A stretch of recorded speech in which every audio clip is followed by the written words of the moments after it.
Hello everyone, I am Aryan Jagushte and welcome to the day 2 of 50 days of robotics. And in this video we are going to talk about sensors, links, joints and actuators. So make sure that you watch the video till the very end and hit the like button and subscribe to the channel. And don't forget to join the Discord community and Telegram channel. The links for the same are given in the description. Starting with what are links. A link is an element or a rigid body, or else you can also call it as a segment of a robotic structure. So for example, in a robotic arm we have links. Similarly, let's consider my hand as a link.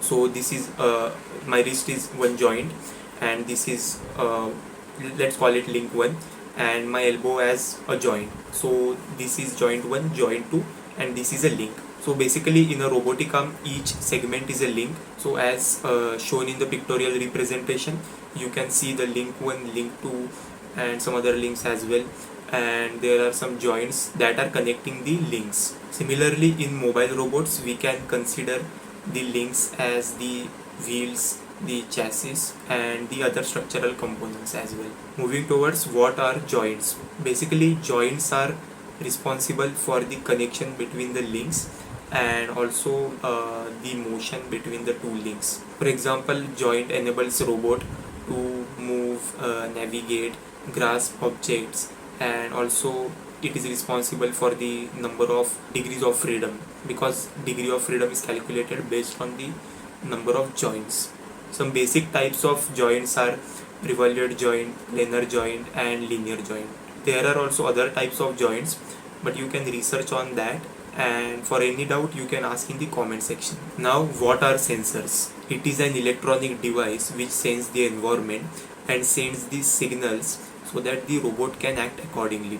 For example, if we compare the robot with a human body, then we also have some sensors like eyes, ears and skin, through which we can see, walk and also listen and perform different activities as well. Similarly, robot has camera, lidar and different sensors. Some types of sensors include proximity sensors, cameras, encoders and also other types of sensors. Just for example, the proximity sensors are used to detect the obstacles, cameras are also used for object detection, and the encoders are used to detect the rotation in the motors. This is just for example. If you want like more info about these types of sensors, you can research about it as well. I know it's really very basic, but for the people who don't know about it, we are trying to cover as much as possible. Moving towards the last point, what are actuators?